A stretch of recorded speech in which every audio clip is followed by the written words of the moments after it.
Aquatus's greetings to you, friends and comrades. This is your Comrade Communicator, coming to you from a proletarian palace by the sea. On this week's program, we will discuss some of the ways in which our sea comrades, the dolphins, fit into that rich and vital tapestry that we call Comrade High Commander's Posadism of the 21st century. But first, I would like to share something very, very personal with you. One night, not long ago, very recently as a matter of fact, I experienced what may well have been my first encounter with an extraterrestrial craft. So there I was, listening to Comrade High Commander expound upon his cosmic wisdom. Right here on Coney Island's sandy shore, one moonless night, when I saw a light moving through the sky in an oh so peculiar way. Comrade High Commander confirmed that this light was indeed traveling in a pattern that was very, very familiar to him. He had seen this before. So I asked him, "Is this what I think it is?" Well, Comrade High Commander said, and I will tell you now, he was a little non-committal. He said that if he had seen just such a display on this very beach 15 or even maybe 10 years ago, there would have been very little doubt that we were in the presence of visitors from distant stars. But now, well, friends, comrades, this is the age of the drone. The age of the drone hobbyist, to be a little bit more precise. Yes, that distinctive zigzag, that turn-on-a-dime maneuverability. Once, that was a fairly clear and distinct sign of something strange and otherworldly, but now, well, Comrade High Commander told me that if this was indeed a hoax, if this was some hobbyist's hoax, well, it was a very deliberate hoax indeed. The Joker, if there was a Joker about, must have done his homework. Comrade High Commander had seen confirmed ETs. Let's be clear about this. He'd seen confirmed extraterrestrial craft move exactly like that. But now we really have no way of knowing to be sure. We can't be sure now. Technological development can be a two-edged sword under capitalism, friends and comrades. Yes, even as it gives us new and wonderful capabilities, it can also dull our capacities.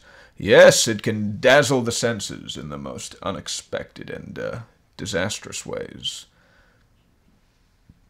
We see this, as we've just described, in the case of drones affecting the science of ufology. But we see it expressed far more starkly in what our sea comrades, the dolphins, call the Great Confusion. Comrade High Commander learned all about the Great Confusion from the Commodore. And I will explain here that the Commodore is what we call the matriarch of a certain dolphin pod that plays and hunts in the area where Comrade High Commander and I meet. The Commodore is in fact Comrade High Commander's valuable ally and dear companion. And due to the fact that she speaks excellent Russian, she is also an invaluable informant about the ins and outs of dolphin life. So, what is the Great Confusion? Well, it is nothing less than an ongoing apocalyptic event. It is, in actual fact, the collapse of a once world-spanning dolphin culture. Not really a civilization in that conventional sense that we sometimes, we tend to speak of when we talk about civilization. No, unlike the octopi, dolphins have never lived in cities. There was never an urban, nor even a settled dolphin civilization.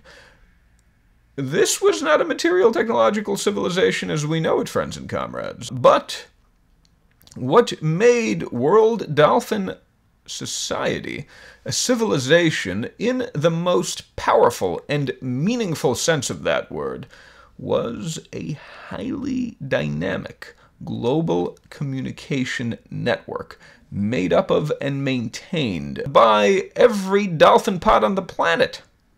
Whales, too.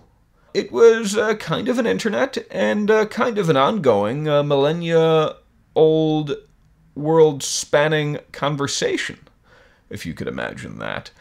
And it was through this quasi-internet, this aquasonic wonder of mammalian ingenuity, that our Sea Comrades produced and reproduced a rich and complicated culture, common norms, stories, aspirations, and something called sonar poemscapes. But that was before the world's navies and civilian fleets entered the sonar age, and while very few primates, and fewer Homo sapiens still, have ever known anything at all about the pre-Confusion dolphin society, long-range cetacean communication capabilities are well documented in the scientific literature, as is the deterioration of the range thereof in noisy waters. Technological development under capitalism, friends and comrades, can be a two-edged sword. What in fact began with the ubiquity of motorized craft in the world's seas and oceans really came to a head, friends and comrades, with large-scale adoption of active sonar technology. That world-spanning network, the one that sustained cetacean civilization for millennia, well, it simply collapsed. And that was the Great Confusion. The Great Confusion had overtaken the seas and oceans of our pale blue dot.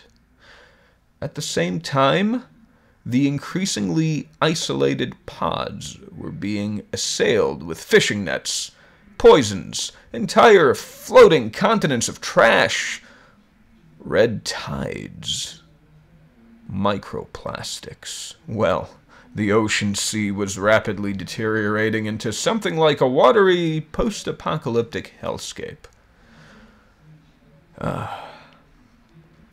Well now, whenever I speak about the importance of the importance to the larger Posadist project of understanding our Sea Comrades, how important that is to the larger Posadist project, someone never fails to raise, usually, or at the very least often, in a fairly inappropriate jocular tone, the specter of dolphin rape. You've certainly heard the stories. Gangs of young male dolphins quartering female dolphins, sometimes cornering humans. Well, comrades, this is a serious and troublesome matter. A very serious and troublesome matter. But we must, above all, resist the urge to naturalize it, simply to naturalize it, to ascribe it to some kind of immutable dolphin nature. To begin with, this behavior has mostly been attested to in two specific locales, Shark Bay in Australia and Florida's Sarasota Bay. It should also be noted that there is, in fact, no evidence whatsoever for the prevalence of this sort of despicable behavior in pre-Confusion times. In fact, the Commodore confirms that these are functionally symptoms of total societal collapse on a global scale.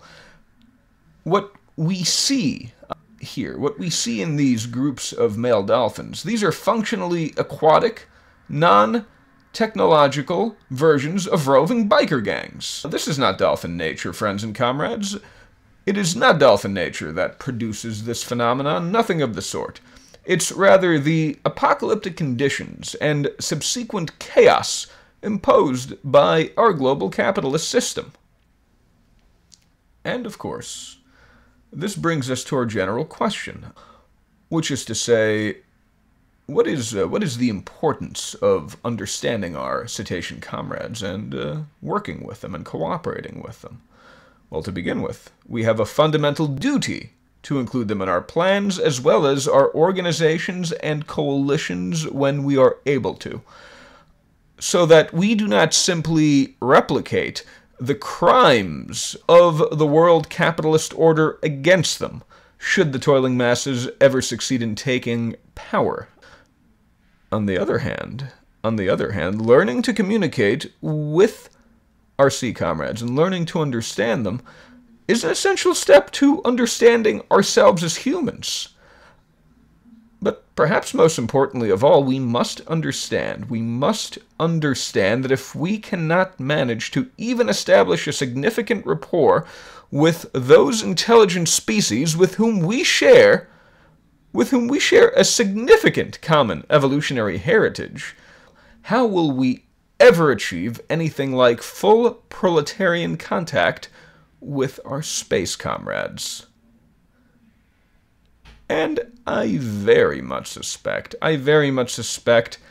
that our space comrades may well be asking themselves the very same question right now, as they consider whether they should intervene on the proletariat's behalf.